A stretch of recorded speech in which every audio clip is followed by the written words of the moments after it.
Bismillahirrahmanirrahim. Nahmaduhu wa nusalli ala rasulihil karim wa ala alihi wa ashabihi ajma'in, amma ba'd. Qala al-musannif rahimahullah, nafa'ana Allah bihi wa bi'ulumihi fid dharain, amin ya rabbal alamin. Bismillahirrahmanirrahim. Wa an Abi Musa, lanten riwayataken saking sahabat Abu Musa al-Asy'ari radhiyallahu taala anhu. Nama aslinya Abdullah bin Qais.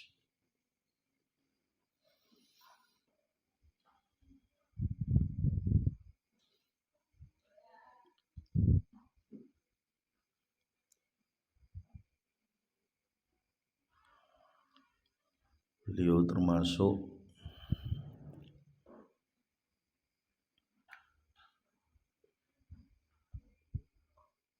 sering mengganti zaman sahabat Umar dan menjadi gubernur Kufah. Kufah itu Irak, zamannya sahabat Utsman radhiyallahu taala anhu. Wa huwa ahadul qurra'il kibar, salah satu pembesar ahli Quran.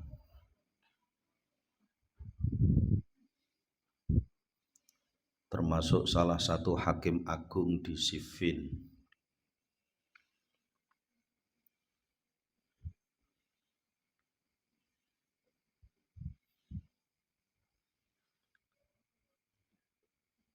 Orang yang menjadi hakim agung,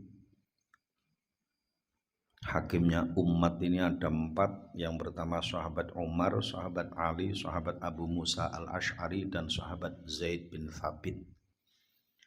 4 orang ini termasuk Qudatul Ummah. Qudat itu hakim, memutus suatu perkara yang hubungannya dengan hukum-hukum Allah Ta'ala.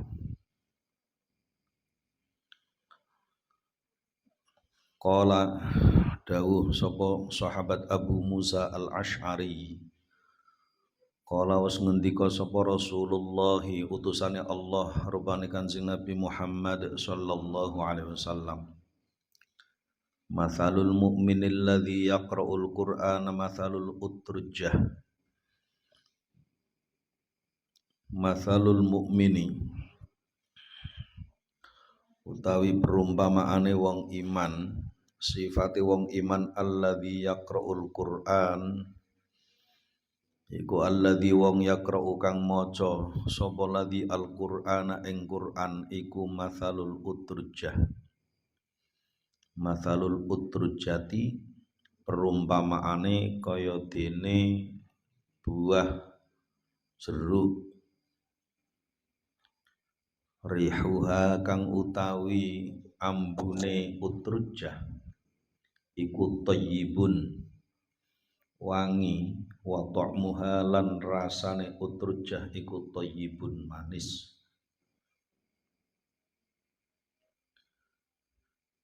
Wa mathalul mu'mini lan utawi perumpamaane wong iman alladzi la yaqra'u kang ora maca sapa wong iman al-Qur'ana ing Qur'an iku mathalut tamroti kaya dene ngumpamani buah kurma, lariha kang ora ana bau iku maujud ambu, ora ana ambu iku maujud laha kedue tamroh, kedue kurma. Wa ta'muha lan utawi rasane tamroh utawi kurma iku hulwun manis. Wa mathalul munafiqi lan sifate utawa perumpamaane wong munafik alladzi yaqra'ul Qur'ana, alladzi yaqra'u kang maca sapa munafik al-Qur'ana ing Qur'an iku mathalur raihanati kaya dene ngumpamane raihanah, rihuha kang utawi ambune gandane raihanah iku thayyibun wangi wa ta'muha lan utawi rasane raihanah iku murrun pahit. Wa mathalul munafiqi lan perumpamaane wong munafik alladzi la yaqra'u kang ora maca sapa wong munafik al-Qur'ana ing Qur'an iku kamathalil hamdhalati kaya dene hamdhalah buah hamdhalah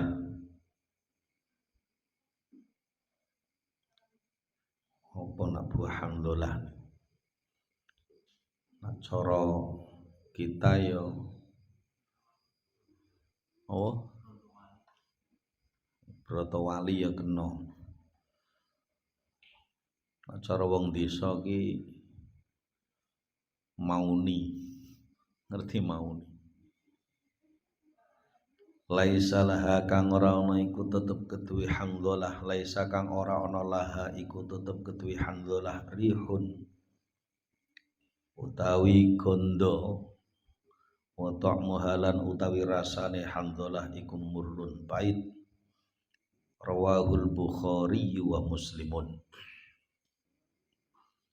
Ini ada 4 perumpamaan. Yang pertama adalah orang iman. Orang iman yang selalu membaca Al-Quran, perumpamaannya seperti buah utrujah. Utrujah itu ya buah yang baunya wangi, rasanya manis. Artinya orang iman itu tetap selalu menebar kewangian. Maka perumpamaannya itu ketika orang iman membaca Al-Quran, di samping dia menebar wewangian, maka rasanya juga manis, buahnya daripada iman yang membaca Al-Quran. Apalagi bagi orang awam, bukan bagi penghafal Quran, bagi orang awam itu kan mempunyai hak setahun minimal 2 kali khatam. Apalagi santri. Kan santri itu walaupun tidak menghafal Quran ini sebenarnya kan mempunyai hak dan kewajiban loh itu. Itu setahun itu 2 kali khatam. Kata Imam Ghazali di dalam kitab Ihya Ulumiddin, tanggung jawab haknya orang iman dalam 1 tahun itu khatam 2 kali minimal. Ulama-ulama dulu ini sudah memberikan contoh. Bahkan banyak riwayat kan, sahabat-sahabat yang terkemuka Khulafaur Rasyidin, terutama sahabat Utsman dan sahabat Ali itu selalu setiap malam itu 2 rakaat khatam. Berarti 1 rakaat pira 15 juz. Sahabat Ali sama sahabat Utsman. Sahabat Ali itu selalu menghatamkan Quran dengan 2 rakaat di depan multazam, di depan Ka'bah. Yaitulah para sahabat yang terkemuka. Makanya jika mendapatkan pangkat radhiyallahu taala anhum, ya pantas saja. Nah, kalau kita pengennya swarga, deres ora tahu, deres males.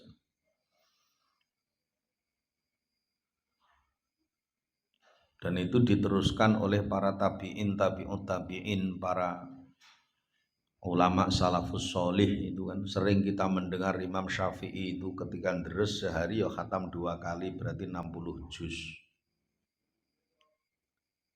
Padahal beliau itu kan khatam Qur'annya selesainya umur 6 tahun kan. 6 tahun itu udah hafal Qur'an 30 juz. Imam Syafi'i. Imam Mujahid rahimahullahu ta'ala termasuk ahli tafsir itu tidak lepas daripada sehari 4 kali khatam.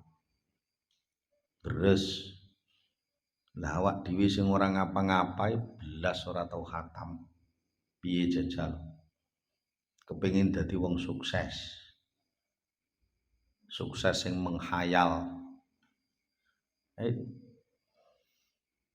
Karena kita ini belum berani dan tidak berani untuk nabrak itu tadi sebagai pengorbanan itu tadi. Kita ini kan baru sebatas angan-angan, hayalan. Nanti kalau saya khatam begini akan deres sungguh-sungguh. Nanti kalau saya sudah dapat 10 juz, saya akan deres sungguh-sungguh. Kalau nanti saya sudah dapat 20 juz, akan sungguh-sungguh lagi. Kapan itu? Nanti kalau saya sudah khatam, saya akan lebih rajin lagi. Yang ada itu hanya bayangan tok, itu khayalan itu tadi. Padahal yang dibutuhkan itu yang pertama itu sebenarnya keistiqomahannya itu.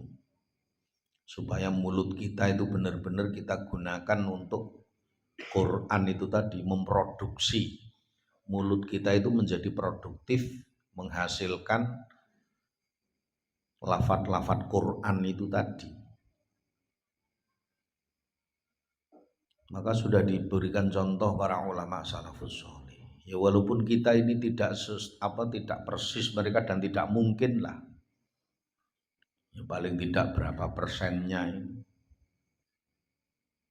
Kita mempunyai waktu yang khusus. Saya itu pernah diceritai ibu saya, Pak D juga biasa, termasuk Pak Le. Dulu kan pernah khidmah lama di dalam Mbah Arwani. Mbah Arwani itu mempunyai waktu khusus, pokoknya ba'da asar sampai maghrib itu tidak akan pernah bisa diganggu siapapun, walaupun seorang presiden yang datang tetap nunggu. Itu hanya untuk Quran, istiqomah selama hidup.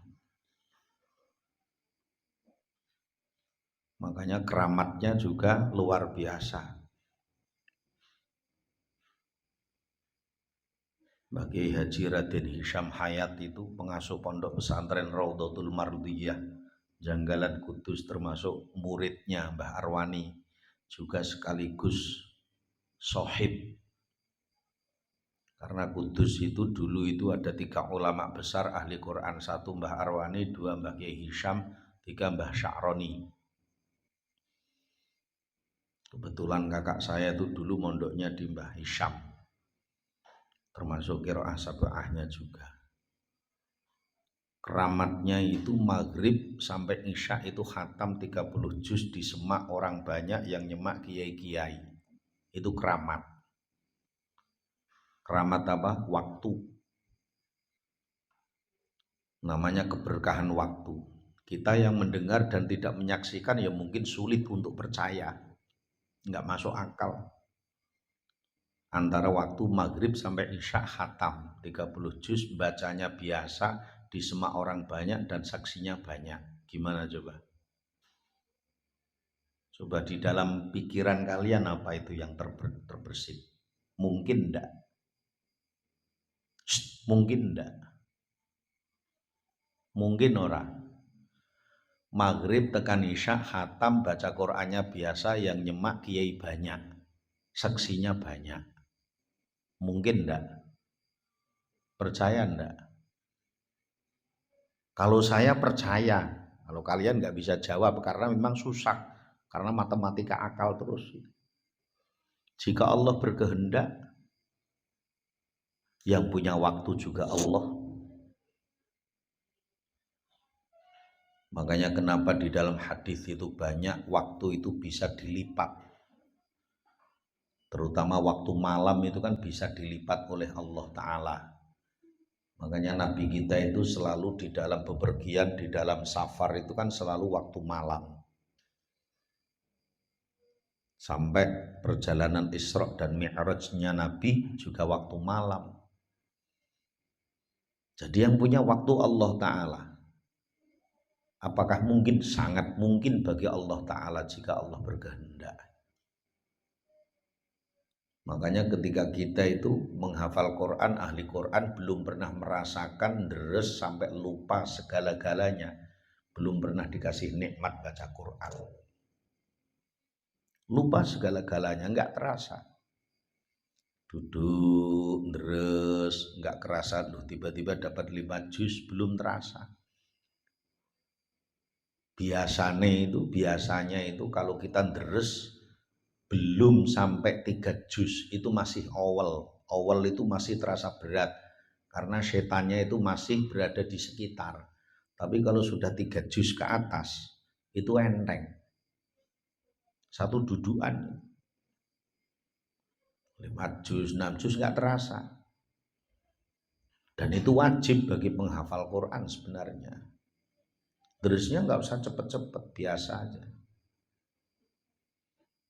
Maka orang-orang dulu itu pasti mempunyai waktu yang istiqomah, yang paten, yang tidak bisa diganggu gugat dengan makhluk siapapun. Dan itu memang ujiannya berat karena baru berkomunikasi dengan Allah Ta'ala. Di dunia manusia saja ketika seorang rakyat baru menghadap raja, baru komunikasi kok diganggu yang lain, pasti tidak akan menghiraukannya. Karena lagi jagongan asyik sama rajanya. Yang lainnya ya terasa kecil semuanya. Karena kita menganggap Quran itu baru hanya sebuah tulisan, makanya belum diberi kenikmatan oleh Allah Ta'ala. Coba kalau kita ini sudah merasa bahwa Quran ini lewat wasilah tulisan, hakikatnya kita ini baru komunikasi sama Allah Ta'ala. Kita ini baru asyik bercengkrama dengan Allah Ta'ala. Cara bahasa kasari tanda kutip jagongan karo Allah Ta'ala. Yang lainnya itu kecil semuanya. Nah kita ini kan baru lihat tulisan saja. Walaupun juga dapat pahala. Tapi kan kenikmatan rasa manisnya Quran belum pernah kita dapatkan. Dan itu memang harus dengan pengorbanan, harus dengan mujahadah. Makanya saya selalu berpesan, jangan sekali-kali kalau baca Quran itu cepat-cepat. Yang tadinya sebenarnya ingin mendapatkan pahala malah menjadi petaka. Itu kalau baca Quran cepat-cepat jadi rusak sih. Jadi bacaannya jadi rusak, sehingga maknanya jadi rusak, artinya jadi rusak. Apa kepentingannya kalau baca Quran cepat-cepat itu apa? Kan itu. Maka kita sebagai orang iman sudah diberi kenikmatan oleh Allah Ta'ala, diarahkan untuk belajar Quran, belajar menghafal Quran. Ya harus kita sungguh-sungguh sesuai dengan prosedur protapnya harus kita jalani itu tadi. Jangan kita ngarang sendiri. Karena memang yang berhubungan dengan Quran itu bukan perkara kecil kan. Wong ketika ada orang itu membaca karangan presiden, ketika presidennya berada di hadapannya, kalau dia cara membacanya nggak pakai adab, ngawur dan lain sebagainya, presiden akan tersinggung. Nah ini firman Allah Ta'ala, kalamullah. Satu-satunya kitab yang Allah jadikan mukjizat di seluruh alam semesta ini. Jadi kadangkala kita ini belum memikirkan, memahami hakikat daripada Quran itu sendiri. Kita ini baru sebatas melihat mushaf, melihat tulisan. Tapi apa sih hakikatnya Al-Quran, hakikatnya kitabullah, hakikatnya firman Allah itu apa? Makanya kadangkala kita ini tidak punya adab. Padahal di situ pentingnya kita ini yang hubungan dengan Quran itu adabnya harus lebih tinggi lagi dengan Allah Ta'ala itu. Artinya apa?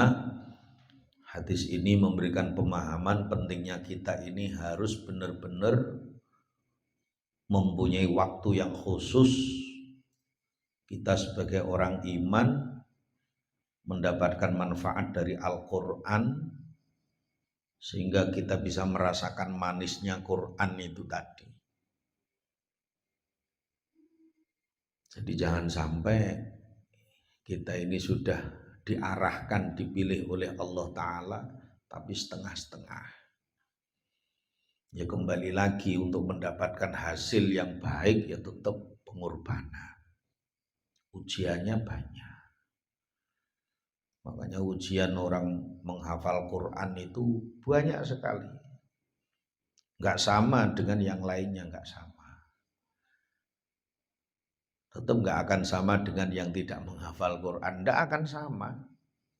Mau sama gimana wong hasilnya enggak sama kok, mosok prosesnya sama, enggak mungkin sama. Ya, kalau mau pensiun berarti kan tidak akan mendapatkan hasilnya. Apakah ketika pensiun menghafal Quran terus nanti tidak diuji? Ya tetap diuji selagi masih hidup. Cuma ujiannya soalnya berbeda. Maka diumpamakan itu tadi. Baunya wangi, rasanya manis. Harus mempunyai waktu yang khusus, tidak bisa diganggu gugat. Dan paling enak saya secara pribadi itu sebenarnya malah di atas jam 12 atau sebelum subuh. Paling nikmat-nikmatnya orang deres Quran. Itu paling enak. Kalau yang sudah bisa merasakan. Atau mungkin mempunyai waktu yang lain, tinggal menyesuaikan itu tadi. Karena menyesuaikan waktu juga penting. Wa mathalul mu'minil ladzi la yaqra'ul Qur'an mathalut tamrah la rihalaha wa tu'muha hulwun. Orang iman yang tidak baca Quran ya seperti kurma. Ini perumpamaan saja. Walaupun toh rasanya manis, artinya imannya, sebab imannya itu tadi.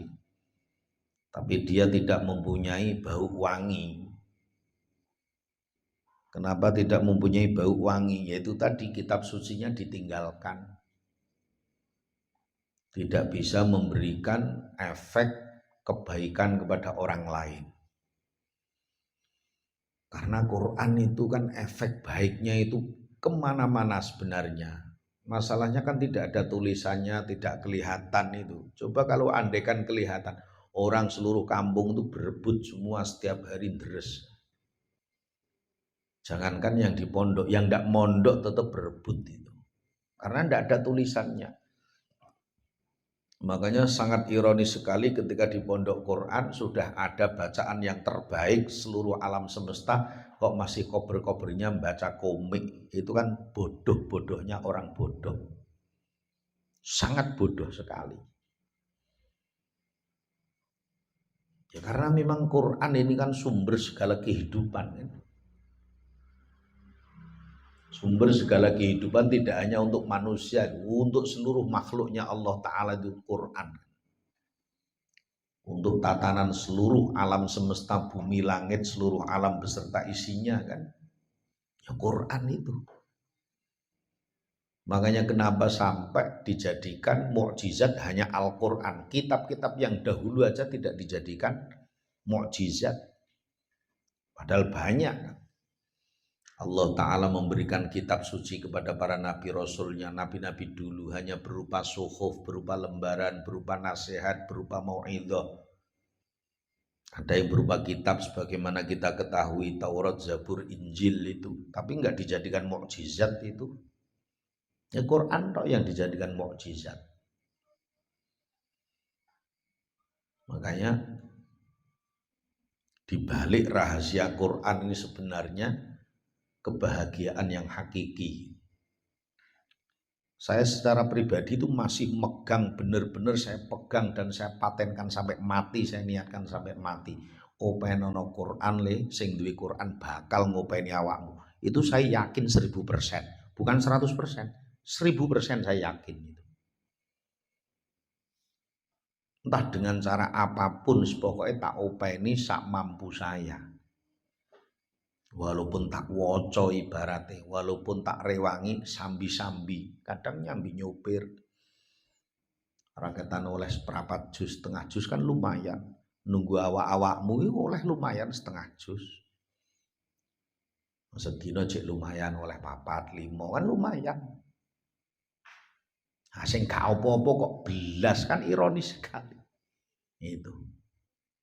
Saya yakin dan saya pegang, saya jadikan moto dalam hidup. Peliharalah Al-Quran, maka yang punya Al-Quran pasti akan memelihara kamu. Udah pasti. Karena saya yakin dengan hadis-hadisnya Kanjeng Nabi. Bahkan ketika kita ini sibuk deres Quran, tidak sempat berdoa, tidak sempat minta sama Allah, Allah akan memberi yang lebih daripada orang yang meminta. Saya yakin itu karena dawuh Kanjeng Nabi. Nah, dawuh Kanjeng Nabi gak yakin. Kadang-kala orang itu lebih yakin ocehannya manusia biasa daripada dawuh Kanjeng Nabi, kan ironis. Mana yang kita kedepankan? Yakinkah kita dengan firman Allah? Yakinkah kita dengan sabda Nabi? Kalau belum yakin, hanya lewat gitu saja, tanda tanya sejauh mana keimanan kita. Kan tanda iman kita ini kan masih dipertanyakan. Tanda tanya, tanda pendung. Kadang-kala kita yakin dengan surat kabar kan. Kadang-kala kita lebih percaya dengan berita medsos, media sosial. Loh, tapi dengan berita dari langit yang ada di Quran, yang ada di hadis Kanjeng Nabi, lewat gitu saja. Masuk hati aja enggak, kuping aja lewat. Nah, maka sejauh mana keimanan kita? Nah, itu wajib kita pikirkan juga. Kenapa kita mengkaji kitab At-Tibyan? Ya karena memang di dalamnya hadis-hadis Kanjeng Nabi, dawuh Allah Ta'ala, dawuh Kanjeng Nabi. Ya untuk spirit kita semua, untuk menyemangati kita semua itu tadi. Coba kalau seandainya kita hidup di dunia ini, kalau sudah tidak percaya terhadap firman Allah, hadis Kanjeng Nabi, terus siapa lagi yang mau kita percaya coba? Oh, Allah yang menghidupkan kita, Allah yang mengatur kita, yang mencukupi, yang memelihara semuanya, ya kan? Nah, kita harus mulai berpikir itu. Ojo pikiran ini pikiran anak-anak terus, jangan. Kita sudah berkecimpung di dalam kitabnya Allah Ta'ala, firman Allah Ta'ala itu tadi. Kadang-kala maca komik luwih percaya ceritane komik daripada Quran itu sendiri. Lucu itu, aneh. Kita harus berbeda, harus mulai belajar itu tadi. Jadi kata Nabi seperti itu. Perumpamaan orang munafik, wa mathalul munafiqil ladzi yaqra'ul Qur'an mathalur raihanati rihuha thayyibun wa ta'muha murrun. Kalau orang munafik ini kan memang hanya zahirnya kan yang kelihatannya Islam, kelihatannya iman. Maca Qur'ane apik tapi atine gak iman karo Quran itu sendiri, kan banyak. Makanya tidak punya manfaat apapun terhadap umat kan. Karena tidak menebar wewangian, tidak menebar kebaikan, tidak bisa menjadikan asbab hidayah, nggak bisa. Itu orang munafik. Rasanya pahit karena tidak punya iman. Imannya hanya di mulut, di dohir. Banyak sekali. Na'udzubillah. Maka sifat kemunafikan kalau dulu benar-benar munafik. Saya sudah pernah menyampaikan munafik itu kan ada dua kan. Munafik yang pertama munafik i'tiqadi, yang kedua munafik a'mali.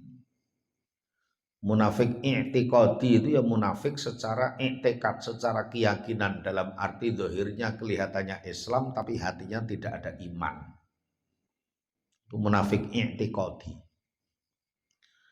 Kalau munafik a'mali banyak. Dia orang Islam tetapi amalannya persis kayak orang munafik itu tadi. Tanda-tandanya orang munafik itu tadi. Jika bicara bohong, dusta, jika janji mengingkari, jika diberi amanah berkhianat, kan itu. Itu munafik a'mali namanya. Kalau zaman dulu munafik i'tiqadi itu luar biasa. Orang-orang yang kelihatannya zahirnya itu Islam tapi batinnya itu tidak ada Islam, tidak iman. Tapi duduk di dalam majelis Kanjeng Nabi, ngaji sama Kanjeng Nabi. Tetapi hatinya itu tidak sambung dengan Kanjeng Nabi, tidak iman kepada Allah, tidak iman kepada Kanjeng Nabi, enggak. Sehingga dikatakan orang munafik. Mudzabdzabina baina dzalik. La ilaha ula wa la ilaha ula. Termasuk sifat munafik. Ya, mereka ini tampak zahirnya Islam tapi batinnya tidak Islam. Makanya ancamannya apa? Innal munafiqina fit darkil asfali minan nari walau tajidalahum nasira. Bayangkan orang munafik itu berada di bawah kerak intipin rokok sing paling ngisor dhewe kan. Walan tajidalahum nasira, dan dia tidak akan menemukan pertolongan. Munafik.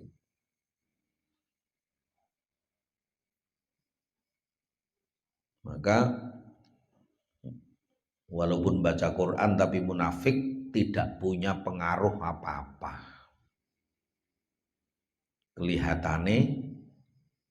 Kelihatannya wangi, gitu. Tapi aslinya tidak punya pengaruh apa-apa, rasanya pahit. Ya mung cuma kamuflase apa wi, dohir casing lah. Casingnya ketoke Quran tapi atine ora ana Quran. Nah, itu.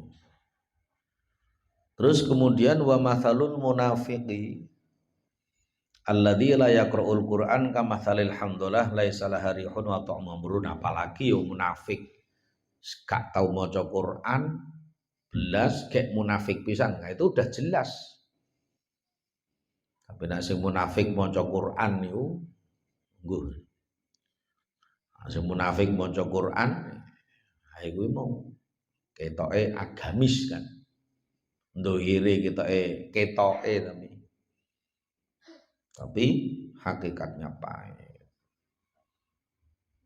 Maka bisa kita pahami hadis ini riwayat Imam Bukhari dan Imam Muslim. Imam Bukhari dan Imam Muslim.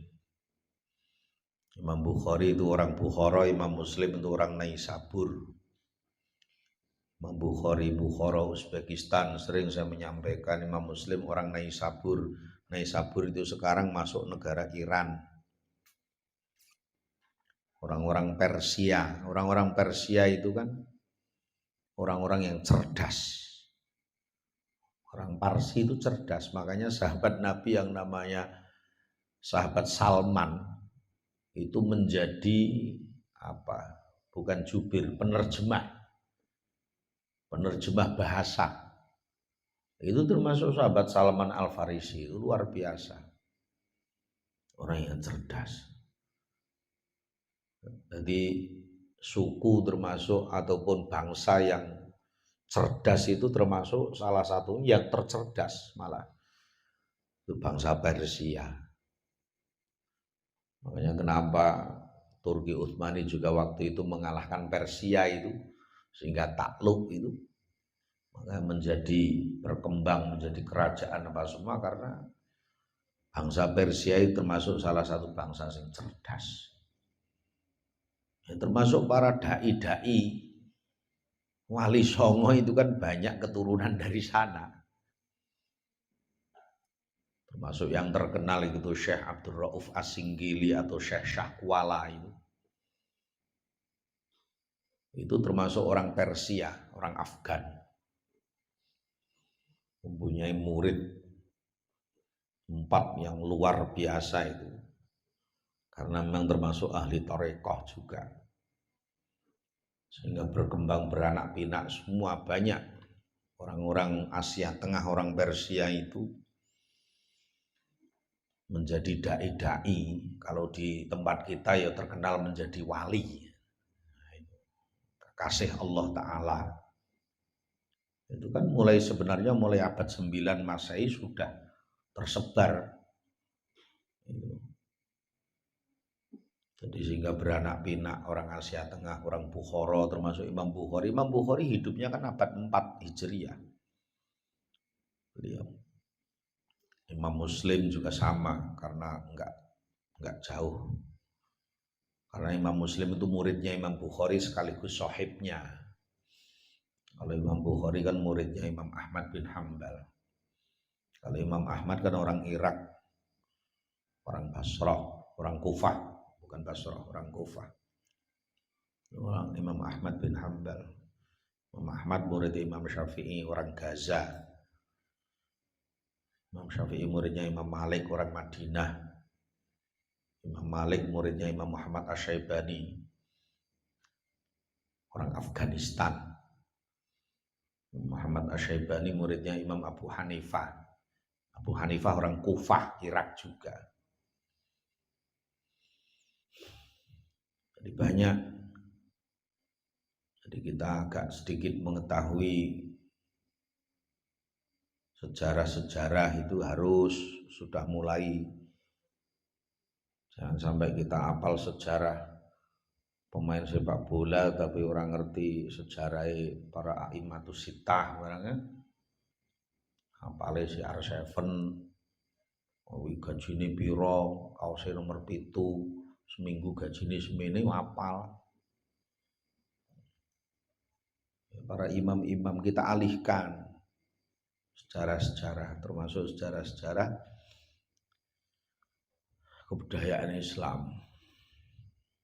Penting karena hancurnya sebuah peradaban, sebuah negara itu kalau tidak tahu tentang sejarah, kalau sejarahnya lemah.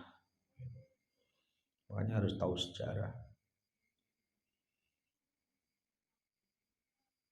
Wa an Umar bin al-Khattab radhiyallahu taala anhu anna an-nabiy sallallahu alaihi wasallam qala Inna Allah ta'ala teman sunni Allah ta'ala iku yarfa'u ngangkat sapa Allah bihadzal kitabi kelawan ikilah kitab maksudnya Al-Qur'an aqwaman ing bira-bira kaum wa yad'ulan dalehaken sapa Allah bi kelawan kitab akharina kang weneh rawahu Muslimun. Jadi baginda Nabi sallallahu alaihi wasallam bersabda sesungguhnya Allah taala akan mengangkat suatu kaum dengan kitab Al-Qur'an. Gusti Allah iku bakal ngangkat derajate wong ya karo kitab karo Al-Qur'an kuwi. Udu karo komik, udu karo kitab-kitab liyane. Walaupun toh apal kitab-kitab undang-undang KUHP apal kabeh umpama tidak akan bisa mengangkat derajatnya, tidak bisa. Ya cuman kau apal KUHP, apal karo Pancasila beserta butir-butir Pancasila itu 36 atau paling tidak minimal atau 42 butir-butir Pancasila apa ya terus keangkat enggak. Pasal-pasalnya, ayat-ayatnya itu. Walaupun tak apalno biyen, masa kuwi biasa wae. Tapi dengan sebab Quran Allah ngangkat derajat.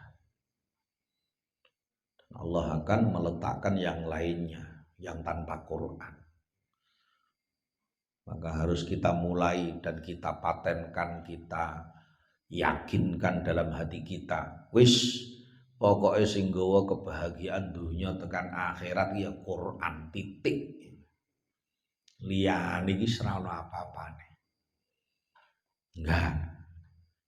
Yang lainnya ya tetap akan hancur, akan terbatas, akan habis, akan terkikis semuanya. Al-Quran kan sampai surga. Mau apa lagi juga. Dan juga tidak ada ceritanya orang ketika benar-benar jaga Quran, pegang Quran dengan istiqomah terus kere, dadak, kelaparan, nggak ada ceritanya. Asal benar-benar belum ada ceritanya. Tetap Allah angkat derajatnya. Walaupun tetap melewati yang namanya ujian, cobaan dan lain sebagainya. Mulai ujian-ujian dunia, ujian kerece, ujian-ujian kelas teri, guys. Gak ada apa-apanya. Rawahu Muslimun, hadis riwayat Imam Muslim. Dua hadis. Kalau bisa ini sambil dihafalkan. Dihafalkan paling tidak diulang-ulang ben lu lancar gitu ya. Ulang-ulang hadis-hadis ini. Biar kita tambah khazanah keilmuan. Ada pertanyaan? Nabi takonan. Terus mudeng kabeh. Kalau nabi takonan berarti paham kabeh.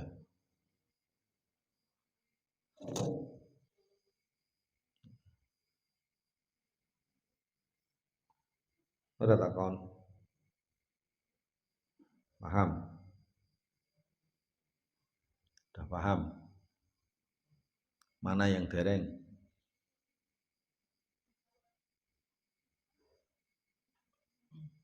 Mana yang dereng?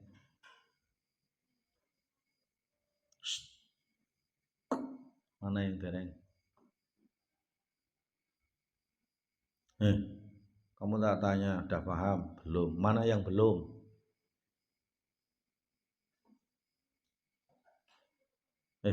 Tadi tak tanya kan?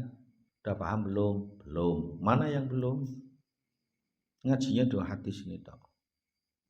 Mana yang belum? Ketika ditanya itu jawab. Udah paham belum? Belum. Mana yang belum?